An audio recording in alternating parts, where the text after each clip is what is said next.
तो चलिए भैया, सभी को मेरा नमस्कार है। हम लोग आज महत्वपूर्ण टॉपिक पर बात करने वाले हैं, जिसमें यहाँ पर प्रेसिडेंट से क्वेश्चन बहुत सारा पूछा जाता है भैया। तो संविधान में राष्ट्रपति के अंतर्गत जितने भी क्वेश्चन बनते हैं, अगर पॉलिटी की बात करते हैं हम लोग यहाँ पर यूपीएसआई कांस्टेबल में, तो पॉलिटी से यहाँ पर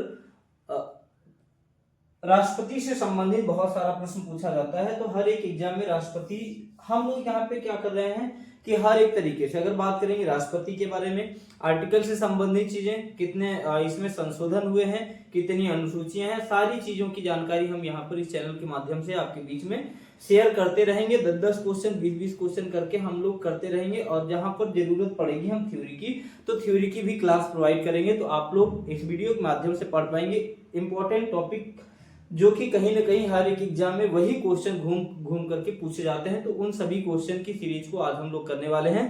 तो सभी लोग शुरू से लेकर के लास्ट तक वीडियो में बने रहेंगे, ताकि आपको पूरी तरीके से क्लास समझ में आए, और कभी भी आपके एग्जाम में ये प्रश्न अगर पूछे जाए तो आप लोग उनको कर पाए। तो सिंपल सी साधारण सी बात है भैया, सभी लोग यहाँ से जुड़े रहेंगे और लास्ट तक वीडियो को देखेंगे, ठीक है ना। काम की वीडियो है, क्योंकि लोग ये देखो, जो लोग तैयारी कर रहे हैं उनके तो काम की वीडियो है, और जो लोग तैयारी नहीं कर रहे हैं उनके काम की वीडियो नहीं है, वो फालतू वीडियो ना देखें।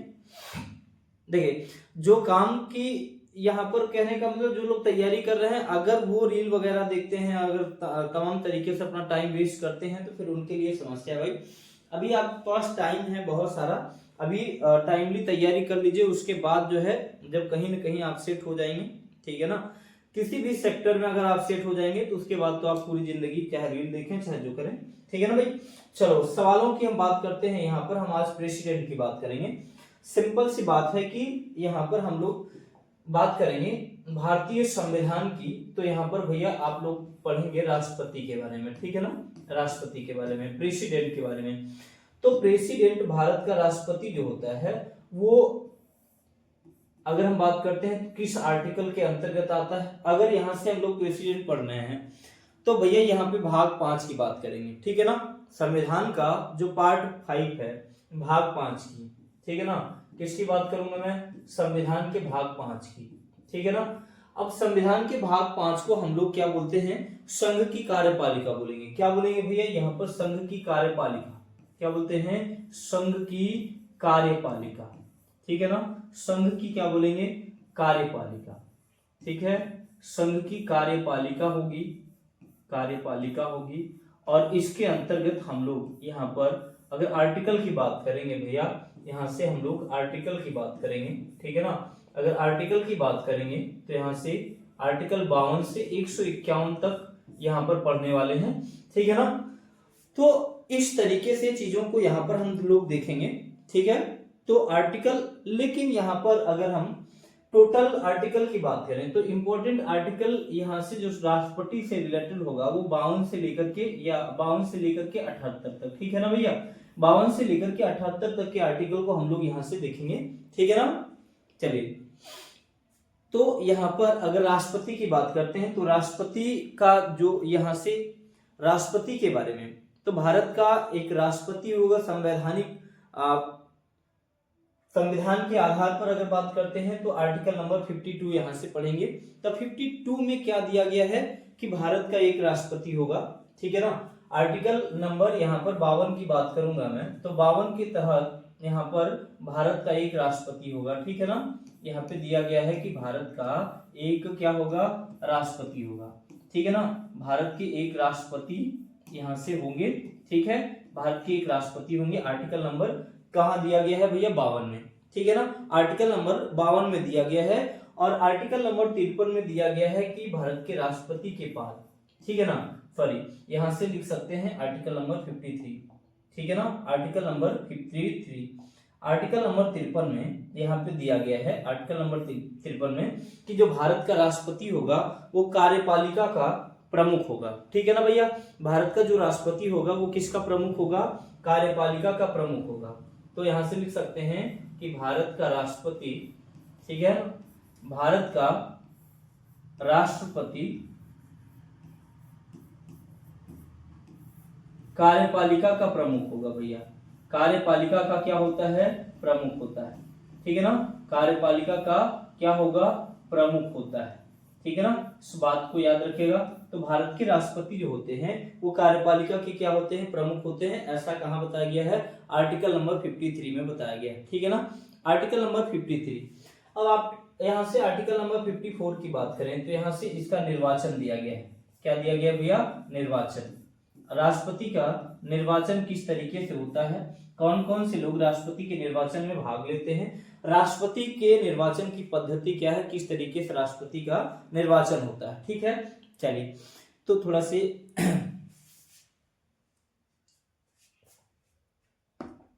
चलिए अब भैया यहां से बात करूंगा मैं आर्टिकल नंबर 55, आर्टिकल नंबर 56 की, आर्टिकल नंबर 55 और आर्टिकल नंबर 56 की।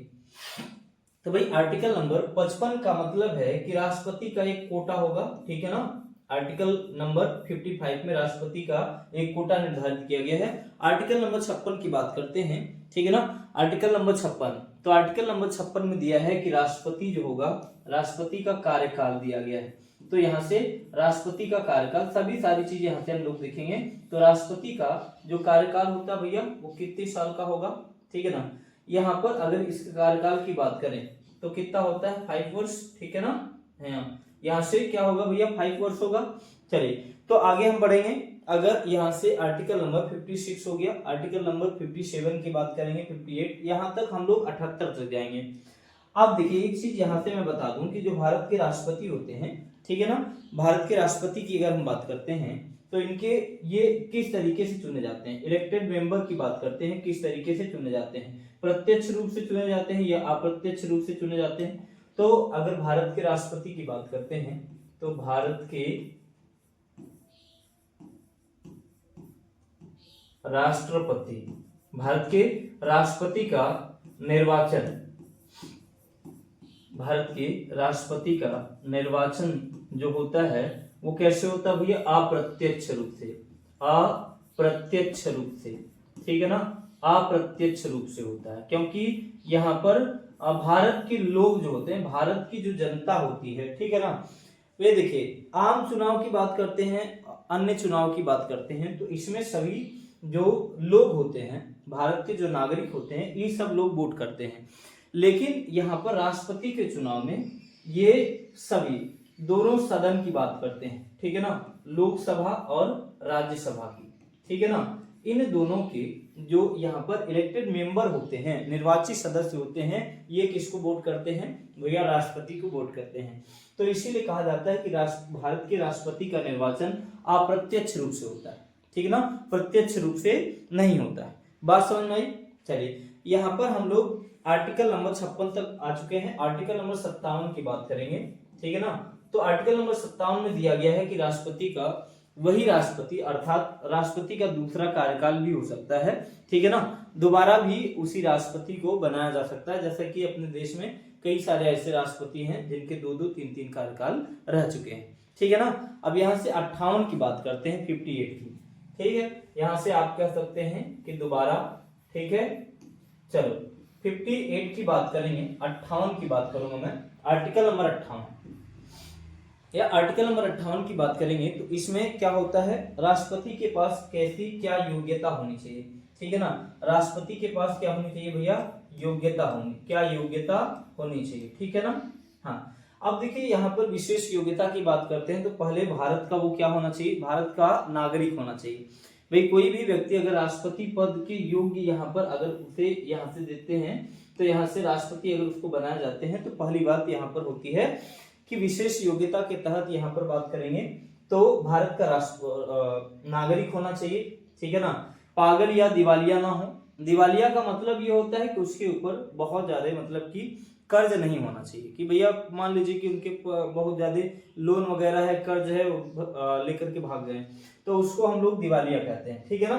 तो दिवालिया नहीं होना चाहिए, पागल नहीं होना चाहिए, ठीक है ना, भारत के नागरिक होने चाहिए, ठीक है, ये सारी। और यहाँ से आयु की बात करते हैं, ठीक है ना।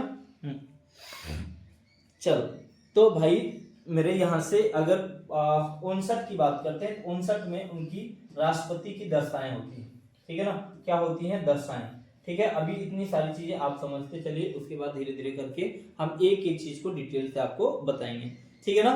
फिर आर्टिकल नंबर 60 की बात करते हैं, तो यहाँ पर आर्टिकल नंबर 7 की बात करेंगे तो इसमें क्या है, शपथ, ठीक है ना। आर्टिकल नंबर 60 में क्या है भैया मेरे, शपथ, तो राष्ट्रपति का शपथ होगा।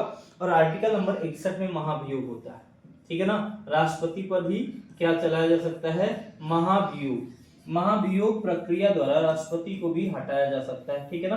राष्ट्रपति को महाभियोग द्वारा हटाया जा सकता है, और ये आर्टिकल नंबर 61 में प्रावधान है। और आर्टिकल नंबर 62 की बात करेंगे तो इसमें क्या दी गई है, रिक्तियां दी गई, ठीक है ना भैया, क्या दी गई है, रिक्तियां, ठीक है। चलो यहाँ से क्या दी गई है, रिक्ति, समझ में आया।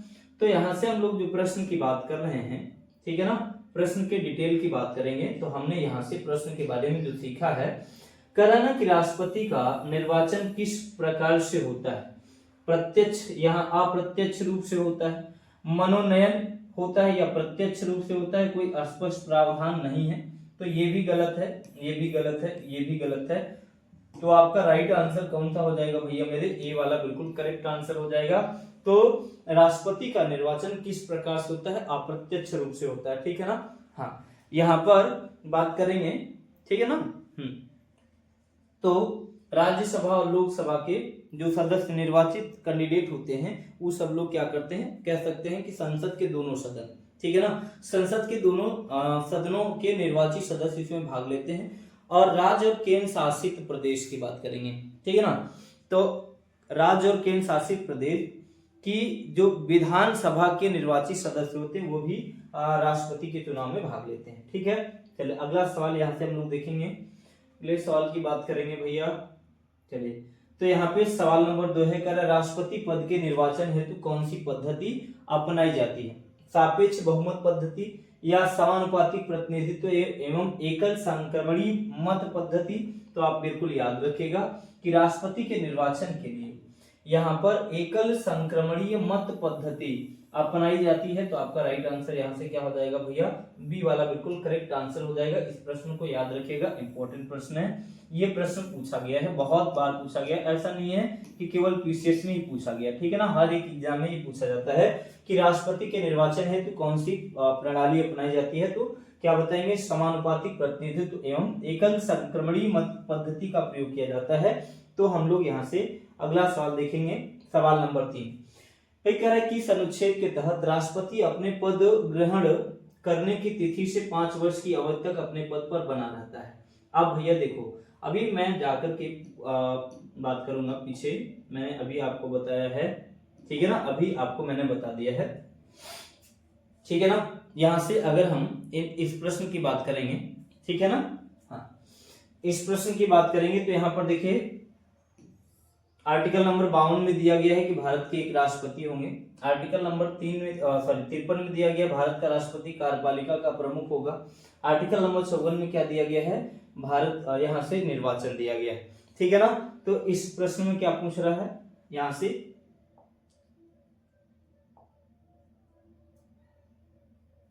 चलिए तो इस आर्टिकल नंबर 54 में क्या दिया गया भैया, निर्वाचन दिया गया है, क्या दिया गया है, निर्वाचन दिया गया है। और आर्टिकल नंबर 56 की बात करेंगे, ठीक है ना, तो पद ग्रहण करेगा राष्ट्रपति, इसके तहत आर्टिकल नंबर 56 के तहत यहाँ से अपना पद ग्रहण करते हैं और 5 वर्ष की अवधि तक अपने पद पर बने रहते हैं। तो यहाँ से कार्यकाल जो दिया गया है, इनके राष्ट्रपति का कार्यकाल भैया 5 वर्ष का कार्यकाल होता है। और किस आर्टिकल के अंतर्गत दिया गया है, आर्टिकल नंबर 56 के अंतर्गत दिया गया है। अभी मैंने इसमें आपको लिखाया भी था, ये देखिए आर्टिकल नंबर 56, ये देखिए यहाँ पर मैंने आपको बता रखा है आर्टिकल नंबर 56। आर्टिकल नंबर 56 में क्या है, कार्यकाल दिया गया है, जो कि राष्ट्रपति का कार्यकाल कितने साल का होगा, 5 साल का होगा, ठीक है ना भैया। इस तरीके से आप प्रश्न को कर पाएंगे बेहतर तरीके से। चलिए तो हम लोग इस तरीके से प्रश्नों को यहाँ पे कराते रहेंगे, ठीक है ना, ये हो गया। तो आर्टिकल नंबर 54 में क्या दिया गया है, निर्वाचन पद्धति, ठीक है ना, और 56 में इनका कार्यकाल दिया गया है, ठीक है। चलो आगे 57, 58 बता चुके हैं। चलिए 57, 58 भी मैंने यहाँ पे लिख दिया है आपको। 57 आर्टिकल नंबर 57 में क्या दिया गया है कि दोबारा से चुनाव हो सकता है, दोबारा उन्हीं को चुना जा सकता है। फिर आर्टिकल नंबर 58 की बात करेंगे। आर्टिकल नंबर 58 में योग्यता दी गई है, क्या दी गई भैया, योग्यता दी गई है, ठीक है ना। और यहाँ पर दोबारा से, ठीक है। हाँ, तो अब यहाँ से हम लोग कर पाएंगे सवाल नंबर 4। सवाल नंबर 4 में क्या दिया गया है, अब देखिएगा, ठीक है ना। कह निम्नलिखित में से कौन से राष्ट्रपति पूर्व में केंद्रीय गृह मंत्री थे? ऐसे कौन से राष्ट्रपति थे जो कि पहले सेंट्रल गवर्नमेंट में यहाँ पे कह रहा है ना कि गृह मंत्री थे, ठीक है ना, गृह मंत्री के पद पर रहे। कह रहा निम्नलिखित में से कौन से राष्ट्रपति पूर्व में केंद्रीय गृह मंत्री थे, ठीक है ना भाई। यहाँ से सवाल की बात करूंगा मैं, तो सवाल नंबर 4 कह रहा है, तो देखिए यहाँ से हम लोग कहेंगे ज्ञानी जैल सिंह। ज्ञानी जैल सिंह जो थे, यहाँ पर ज्ञानी जैल सिंह जो थे, ठीक है ना, ये गृह मंत्री के पद पर भी थे और बाद में उनको क्या बनाया गया था, राष्ट्रपति भी बनाया गया था, जो कि यहाँ पे सवाल सीजीएल में पूछा गया था 2017 में। तो आगे बात करेंगे हम लोग, सवाल नंबर 5 कह रहा है भारत के राष्ट्रपति निर्वाचित होने से पूर्व निम्न में से कौन उपराष्ट्रपति नहीं थे? अब इसमें जो है भाई देखो, सिंपल सी बात है, राधा कृष्णन जी भी क्या रहे हैं, उपराष्ट्रपति रहे हैं। डॉक्टर जाकिर हुसैन भी उपराष्ट्रपति के पद पर रह चुके हैं। वीवी गिरी ये भी राष्ट्रपति बनाए जाने से पहले ही सब उपराष्ट्रपति थे। अब यहाँ से ज्ञानी जैल सिंह, अभी देखिए ज्ञानी जैल सिंह की अगर हम बात करेंगे तो ज्ञानी जैल सिंह क्या रहे थे भैया, गृह मंत्री थे। क्या थे, होम मिनिस्टर थे। तो यहाँ पर राइट आंसर आपका कौन सा हो जाएगा, ए वाला बिल्कुल करेक्ट आंसर हो जाएगा। तो 5वें का ए वाला बिल्कुल सही हो जाएगा, ज्ञानी जैल सिंह करेक्ट आंसर है आपका, ठीक है ना। ज्ञानी जैल सिंह आपका बिल्कुल सही उत्तर हो जाएगा भैया मेरे। आगे बढ़ेंगे हम लोग, अगला सवाल देखेंगे। चलिए, तो सभी लोग शानदार जबरदस्त तरीके से आप लोग बढ़िया से पढ़ पाएंगे और सभी लोग क्लास को लाइक कर दीजिएगा, ठीक है ना। क्लास अगर पसंद आती है, आपको अच्छा लगता है कि आपको यहाँ पे पढ़ करके कुछ फायदा होगा, तो आप लोग कल लाइक कीजिएगा, अन्यथा लाइक नहीं भी करेंगे कोई दिक्कत वाली बात नहीं है, ठीक है ना। चलिए, मैं लाइक शेयर के पीछे नहीं जाना है, हमको आपको बेस्ट करके देना है, बस हम यही चाहेंगे, ठीक है ना भाई। चलो, कह रहे भारत का राष्ट्रपति चुने जाने वाले प्रथम गैर कांग्रेसी उम्मीदवार कौन थे? अब देखिए ना, ये प्रश्न बहुत बार पूछा जा चुका है, ठीक है ना। यूपी पुलिस कांस्टेबल में भी पूछा गया ये प्रश्न। कह रहे कि भारत के राष्ट्रपति चुने जाने वाले प्रथम गैर कांग्रेसी उम्मीदवार कौन थे, ठीक है ना। गैर कांग्रेसी जो कि कांग्रेस में शामिल नहीं थे, तो यहाँ पे क्या हो जाएगा भैया, देखिए डॉक्टर, अब यहाँ से जाकिर हुसैन ये कांग्रेसी थे, नीलम संजीव रेड्डी ये भी कांग्रेसी थे, ज्ञानी जैल सिंह ये भी थे। तो वीवी गिरी यहाँ से हो जाएगा, वीवी गिरी जो थे ये गैर कांग्रेसी थे, जो कि प्रथम गैर कांग्रेसी उम्मीदवार कौन बने थे, जो कि कौन थे भैया, वीवी गिरी, ठीक है ना। ये प्रश्न याद रखिएगा, बहुत बार ये पूछा गया, ठीक है ना। हाँ, कभी भी एग्जाम की जब तैयारी करेंगे तो इतना सोच करके कि कितनी चीजें इसमें आती हैं और उन्हीं प्रश्नों को हम ध्यान से पढ़ेंगे। बाकी तैयारी करने वाले बहुत सारे लोग हैं, 4-4 5-5 साल लग जाता है उनको तैयार करने में, लेकिन उनका एग्जाम होता नहीं है। कारण यही है कि पढ़ते, ऐसा नहीं है कि उनमें पढ़ने में कोई कमी है, पढ़ते तो बहुत सारा है भैया, वो बेचारे पढ़ते तो बहुत सारा है, लेकिन वो ये नहीं समझ पाते हैं को कितना पढ़ना चाहिए, क्या क्या पढ़ना चाहिए। जो ये नहीं समझ पाए उसको एग्जाम निकालना बहुत कठिन हो जाएगा। तो पहले आपको परीक्षा पद्धति समझनी चाहिए कि क्या क्या एग्जाम में पूछा जाता है, कैसे कैसे पूछा जाता है, इसका पैटर्न क्या है, तो बढ़िया तरीके से आपकी तैयारी हो पाएगी। अन्यथा आप पढ़ते रहिए, इतना सारा दुनिया में क्वेश्चन है कि आप पढ़ते रहेंगे कभी समाप्त नहीं होगा। राष्ट्रपति को कौन महा एवं मंत्रणा दे सकता है, ये दिया गया है, ठीक है ना। तो राष्ट्रपति को महान एवं मंत्रणा दे सकता है, कौन दे सकता है, राज्यपाल दे सकता है, मुख्यमंत्री दे सकता है, संघीय मंत्रिपरिषद या उपराष्ट्रपति दे सकता है। अगर यहाँ से हम बात करते हैं मंत्रिपरिषद की, ठीक है ना, संघीय मंत्रिपरिषद भैया, यहाँ से अगर लोकसभा की बात करते हैं, ठीक है ना, जितने भी यहाँ से संसद के जो संसद सदस्य होते हैं, निर्वाचित सदस्य होते हैं, वो मंत्रणा दे सकते हैं। यहाँ से करेक्ट आंसर आपका क्या हो जाएगा, सी वाला बिल्कुल करेक्ट आंसर हो जाएगा। चलिए, 8वां नंबर कर रहा है विदेशों में भेजे जाने वाले विभिन्न संसदीय प्रतिनिधि मंडलों के लिए व्यक्तियों का नामांकन निम्नलिखित में से कौन करते हैं। तो यहाँ पे 8वां का आंसर क्या हो जाएगा, आप लोग बताएंगे। कर रहा है विदेशों को भेजे जाने वाले विभिन्न संसदीय प्रतिनिधि मंडलों के लिए व्यक्तियों का नामांकन निम्नलिखित में से कौन करता है। तो आप क्या बताएंगे, राज्यसभा अध्यक्ष बताएंगे, लोकसभा अध्यक्ष बताएंगे या प्रधानमंत्री बताएंगे। तो राष्ट्रपति, ठीक है ना। तो करेक्ट आंसर आपका कौन सा हो जाएगा भैया, राष्ट्रपति हो जाएगा। अब देखिए राष्ट्रपति जो होते हैं, राष्ट्रपति की अगर हम बात करते हैं तो भारत का प्रथम नागरिक, भारत के प्रथम नागरिक कौन है भैया, प्रथम नागरिक कौन होते हैं, राष्ट्रपति होते हैं। अगर भारत के राष्ट्रपति की बात करते हैं तो ये प्रथम नागरिक होते हैं।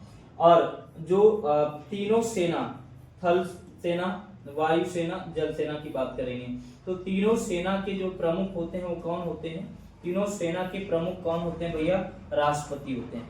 कौन होते हैं भाई मेरे, राष्ट्रपति होते हैं। ठीक है ना, याद रखना कि तीनों सेना के प्रमुख कौन होते हैं, राष्ट्रपति होते हैं। ठीक है ना, समझ में आया। तो यहाँ से आप लोग आगे बढ़ेंगे। चलिए अगला सवाल, सवाल नंबर 9 है। चलिए भाई सवाल नंबर 9 है, कह रहा है कि भारत के निम्नलिखित में से किस मुख्य न्यायाधीश ने कुछ समय तक भारत के राष्ट्रपति के रूप में कार्य किया। ऐसे कौन से मुख्य न्यायाधीश थे जो कुछ समय तक राष्ट्रपति रहे, उसके बाद यहाँ पर ये क्या बन गए, ठीक है ना, यहाँ से जुडिशनरी सेक्शन में चले गए और यहाँ से ये क्या बन गए, न्यायाधीश बन गए। ठीक है ना, ऐसे कौन से व्यक्ति थे बताइएगा, सवाल नंबर 9। अब यहाँ से हो जाएगा न्यायमूर्ति एम हिदायतुल्लाह हो जाएगा, या फिर राजेंद्र गड़कर हो जाएगा, या एच कानिया, हीरालाल जे कानिया हो जाएगा, या पीएन भगवती हो जाएगा। कौन सा आंसर हो जाएगा भैया, तो जो एम हिदायतुल्लाह थे, ठीक है ना, एम हिदायतुल्लाह ये राष्ट्रपति पद पर भी थे और इन्हें क्या बनाया गया था, सीजेआई, ठीक, चीफ जस्टिस ऑफ इंडिया, मुख्य न्यायाधीश भी बनाया गया था। ठीक है ना, यानी कुछ समय तक भारत के राष्ट्रपति के रूप में कार्य किया, कुछ समय तक इन्होंने राष्ट्रपति पद पर काम किया, उसके बाद ये इनको क्या बनाया गया, मुख्य न्यायाधीश बना दिया गया। सवाल नंबर 10 की बात करेंगे, निम्नलिखित में से कौन राष्ट्रपति का कार्य नहीं है। राष्ट्रपति का कार्य कौन सा नहीं है, लोकसभा का सत्रावसान करना, किसी सत्र के अंतर्गत लोकसभा की बैठकें आहूत करना, लोकसभा का सत्र बुलाना, लोकसभा का विघटन कर देना। कौन सा आंसर हो जाएगा भैया, यहाँ पर ध्यान से सुनिए। अगर बात करते हैं लोकसभा का सत्रावसान, देखिए लोकसभा का सत्रावसान तो राष्ट्रपति ही करते हैं। ठीक है ना, यहाँ से ये तो सही है बिल्कुल। यहाँ से कह रहा ना कि कौन सा कार्य नहीं होता है, तो यहाँ से लोकसभा का सत्रावसान तो राष्ट्रपति ही करते हैं। फिर लोकसभा के सत्र को बुलाना तो राष्ट्रपति ही बुलाते हैं। लोकसभा का विघटन अगर करना हो तो कौन करते हैं, राष्ट्रपति ही करते हैं। कौन करते हैं भैया, राष्ट्रपति ही लोकसभा का विघटन करते हैं। तो आपका यहाँ से कहने का मतलब अगला जो कह रहा है, किसी सत्र के अंतर्गत लोकसभा की बैठकें आहूत करना, लोकसभा की बैठक का जो प्रमुख कार्यभार होता है वो लोकसभा अध्यक्ष का होता है। ठीक है ना, लोकसभा स्पीकर करते हैं। तो यहाँ पर राइट आंसर आपका 10वां का बी ऑप्शन करेक्ट हो जाएगा। तो ये वाले आंसर नहीं होंगे।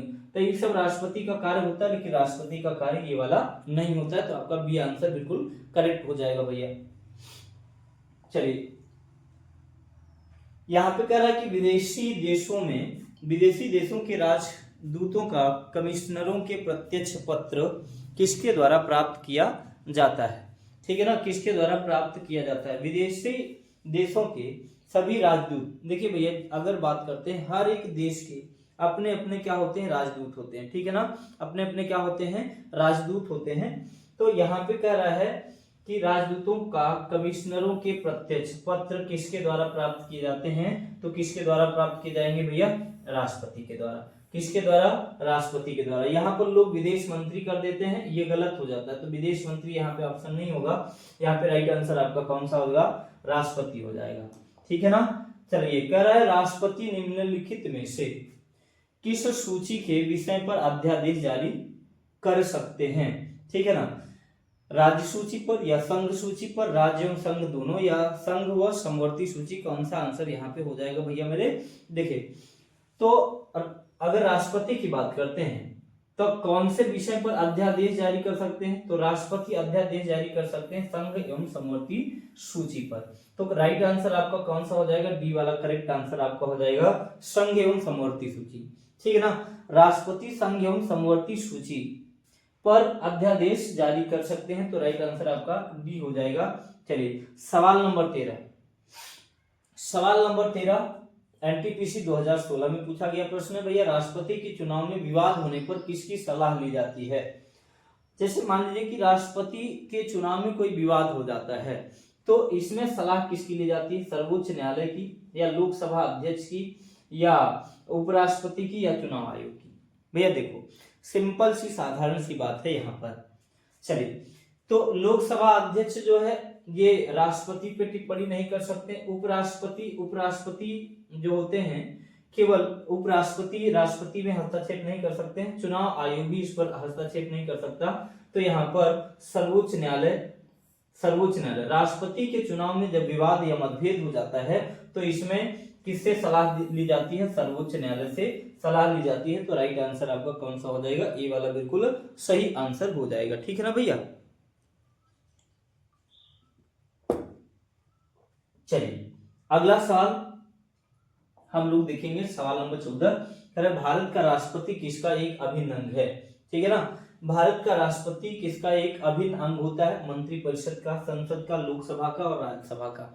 ठीक है ना, तो यहां से क्या बताएंगे आप लोग। अगर हम बात करते हैं तो राष्ट्रपति के निर्वाचन में संसद के सभी सदस्य भाग लेते हैं। तो यहाँ पर भारत का जो राष्ट्रपति होता है किसका एक अभिन्न अंग है, तो क्या बताएंगे भैया, संसद का एक अभिन्न हिस्सा माना जाता है किसको, राष्ट्रपति को। तो यहाँ पर बी आंसर बिल्कुल आपका करेक्ट हो जाएगा। ठीक है ना। चलिए अगला सवाल हम लोग सवाल नंबर 15 पे पहुंच गए हैं। चलिए हम प्रतिदिन यहाँ पर आप लोगों को 20-20 क्वेश्चन प्रतिदिन हम कराएंगे जो कि बहुत इंपॉर्टेंट होंगे, जो कि परीक्षा की दृष्टि से महत्वपूर्ण है, जो कहीं ना कहीं एग्जाम में पूछे गए हैं, प्रीवियस ईयर में पूछे गए हैं और उनके आने के बहुत ज्यादा चांसेस हैं। उन्हीं प्रश्नों को मैं यहाँ पे करा रहा हूँ। ठीक है ना। कह रहा है इनमें से किसने भारतीय गणतंत्र के 12वें राष्ट्रपति के रूप में कार्य किया। अच्छा भैया एक चीज और मैं सच्चाई आपको बता देता हूँ। अब बड़े से बड़े यूट्यूबर जिसने कहीं से भी किसी तरीके से, बहुत सारे ऐसे लोग भी हैं कि सब्सक्राइबर खरीद भी लेते हैं, बाय भी कर लेते हैं और दिखाने के लिए कि हमारे इतने सब्सक्राइबर हैं, तो लोग उन चैनल पर बहुत ज्यादा विश्वास कर लेते हैं, बहुत ज्यादा भरोसे कर लेते हैं और उनसे पढ़ते हैं। भले ही उनका कंटेंट अच्छा ना हो, लेकिन दिमाग में एक नेगेटिविटी बढ़ जाती है कि अगर इसके सब्सक्राइबर ज्यादा हैं या तो यहाँ से हमको पढ़ने में ज्यादा अच्छा रहेगा, हम यहाँ से पढ़ेंगे। हम ऐसा नहीं कह सकते हैं कि हर एक यूट्यूबर की ये दशा नहीं। आपको जहां से अच्छा लगता है, जहां अच्छा कंटेंट मिलता है, आप वहीं से पढ़िए। ठीक है ना। जहां पे आपको लगे कि यहाँ पढ़ना चाहिए, हमारा समय खराब नहीं जा रहा है, हमको अच्छा कंटेंट मिल रहा है और हमें उतनी ही चीज पढ़नी चाहिए जितना जरूरी है, तो वहीं से आप बिल्कुल पढ़ाई कीजिए। और बार बार कभी इस चैनल से, कभी उस चैनल से, कभी उस चैनल से पढ़ेंगे तो आपकी लाइफ खराब हो जाएगी। इस बात को याद रखिएगा। ठीक है ना। निर्धारित कर लीजिए और यहाँ से उसी चैनल के माध्यम से आप लगातार पढ़ते रहें तो आपका बढ़िया तरीके से रिजल्ट हो जाएगा। कह रहा है कि निम्न में से किसने भारतीय गणतंत्र के 12वें राष्ट्रपति के रूप में कार्य किया था। 12वें राष्ट्रपति के रूप में किसने कार्य किया था ये बताइएगा आप लोग। 12वें राष्ट्रपति कौन थे, तो प्रतिभा देवी सिंह पाटिल। ठीक है ना। यहाँ से प्रतिभा देवी पाटिल जो थी ये यहाँ से 12वें रूप की राष्ट्रपति, यहाँ 12वें नंबर की राष्ट्रपति थी। अब आप लोग बताएंगे इसमें करंट वर्तमान में राष्ट्रपति कौन है और कौन से नंबर के हैं, आप लोग मुझे कमेंट करके बताएंगे। ठीक है ना। समझ में आया। आप लोग मुझे कमेंट करके बताएंगे कि वर्तमान में जो राष्ट्रपति हैं, ठीक है ना, वो कौन है और कौन से नंबर के हैं ये भी बताइएगा। चलिए अगला सवाल नंबर 16 भैया कह रहे हैं निम्नलिखित में से कौन भारत के राष्ट्रपति के चुनाव में भाग नहीं लेता है, राज्यसभा, लोकसभा, विधानसभा या विधान परिषद। कौन सा हो जाएगा इसमें, आप लोग करेक्ट आंसर बताएंगे सवाल नंबर 16 का। चलिए भैया आप बताइए। देखिए विधानसभा के मेंबर तो इसमें भाग लेते हैं, लोकसभा के मेंबर भाग लेते हैं, राज्यसभा के मेंबर तो भाग लेते हैं, लेकिन विधान परिषद यहाँ पर राष्ट्रपति के चुनाव में यहाँ पर भाग नहीं लेते हैं। ठीक है। विधान परिषद के जो सदस्य होते हैं ये यहाँ पर राष्ट्रपति के चुनाव में भाग नहीं लेते हैं, हिस्सा नहीं लेते हैं। तो राइट आंसर आपका कौन सा हो जाएगा भैया मेरे, डी वाला बिल्कुल आंसर करेक्ट हो जाएगा। ये भी एनटीपीसी 2016 में पूछा गया सवाल है। ठीक है ना। चलिए वही का वही प्रश्न सब। देखिए अगर हम संविधान की बात करते हैं, अनुच्छेद की बात करते हैं, तो नया क्वेश्चन क्या बनाएंगे। नया क्वेश्चन अब जितनी भी चीजें हैं, अगर आर्टिकल आपने सही तरीके से पढ़ रखा है, संविधान के अंतर्गत आपने राष्ट्रपति को बढ़िया तरीके से पढ़ रखा है, उपराष्ट्रपति को पढ़ रखा है, प्रधानमंत्री, ठीक है ना, इस तरीके से पढ़ रखा है, तो कहीं से बाहर जाने की आवश्यकता नहीं है। कोई क्वेश्चन बाहर से आएगा नहीं। अध्यादेश जारी करने का अधिकार राष्ट्रपति का कौन सा अधिकार है? ठीक है ना, विधायी शक्तियां हैं या प्रशासनिक है या न्यायिक है या वैयक्तिक है, कौन सा हो जाएगा सवाल नंबर 17 का आंसर। तो देखिए अध्यादेश जारी करने का अधिकार राष्ट्रपति को, ठीक है ना, ये विधायी शक्तियां हैं, ठीक है ना, राष्ट्रपति के बाद यहाँ पर राष्ट्रपति के पास विधायी शक्तियां हैं जिसके अंतर्गत वो क्या कर सकता है, अध्यादेश जारी कर सकता है। ठीक है, तो करेक्ट आंसर आपका ए हो जाएगा। ठीक है ना, अब सवाल नंबर 18 पहुंच चुके हैं हम लोग। कह रहा है भारत के राष्ट्रपति की तुलना निम्नलिखित में से किससे करना सर्वाधिक उचित होगा? ठीक है ना, फ्रांस के राष्ट्रपति से, ब्रिटेन के सम्राट से, श्रीलंका के राष्ट्रपति से, अमेरिका के राष्ट्रपति से, कौन सा आंसर हो जाएगा? सवाल नंबर 18 की बात करेंगे भैया। तो यहाँ पर ब्रिटेन के सम्राट से इनकी तुलना कर सकते हैं। ठीक है ना, जो ब्रिटेन के सम्राट थे, ठीक है ना, जो ब्रिटेन के सम्राट थे उनसे इनकी तुलना करी गई थी। ठीक है ना, तो यहाँ पर राष्ट्रपति की तुलना किससे कर सकते हैं? ब्रिटेन के सम्राट से कर सकते हैं। ठीक, चलिए सवाल नंबर 19 की बात करेंगे हम लोग। सवाल नंबर 19 क्या कर रहा है? भारत की कार्यपालिका का अध्यक्ष कौन होता है? आप बताएंगे। हमने अभी आपको शुरुआत में लिखाया था, ठीक है ना, यहाँ से कार्यपालिका का प्रमुख कौन होता है भैया? तो आप क्या बताएंगे? राष्ट्रपति। ठीक है ना, कौन होता है? राष्ट्रपति। ठीक है ना, चलिए सवाल नंबर 20 की बात करेंगे। भारतीय संविधान के अनुसार देश का प्रथम नागरिक कौन होता है? ये भी मैंने बता दिया था कि भारत का प्रथम नागरिक कौन है भैया? राष्ट्रपति। भारतीय संविधान के अनुसार भारत के प्रथम नागरिक कौन है? राष्ट्रपति होते हैं, इस बात को याद रखिएगा। राष्ट्रपति यहाँ पर 52 में राष्ट्रपति का उल्लेख है। ठीक है ना, बाकी हमने पूरा का पूरा राष्ट्रपति पर महाभियोग, ठीक है ना, आर्टिकल नंबर 61 है। तो ये सारी चीजें याद रखिएगा। तो हम लोग इसके आगे की क्लास कंटिन्यू हम लोग कल करेंगे। ठीक है ना, तो आपको यहाँ से कुछ लाइव क्लासेस चलती हैं, कुछ आपको इसी तरीके से ऑफलाइन वीडियो आपको मिल जाएगी। तो आप लोग बढ़िया तरीके से, एकदम जबरदस्त तरीके से आप लोग पढ़ते रहेंगे। ठीक है ना, हम यहाँ से इतनी सारी प्रैक्टिस करा देंगे कि आपको कहीं से भी और कंटेंट लेने की आवश्यकता नहीं पड़ेगी। हाँ, जो सब्जेक्ट नहीं चल रहा है वो सब्जेक्ट आप कहीं से भी पढ़ सकते हैं। ठीक है ना, चलिए हम लोग यहाँ पर टेस्ट की भी व्यवस्था करने वाले हैं। तो टेस्ट आपका होगा जैसे ही, अभी तो फॉर्म फिलअप नहीं हो रहा है, जस्ट फॉर्म फिलअप होने के आसपास मैं टेस्ट की व्यवस्था कर लूंगा।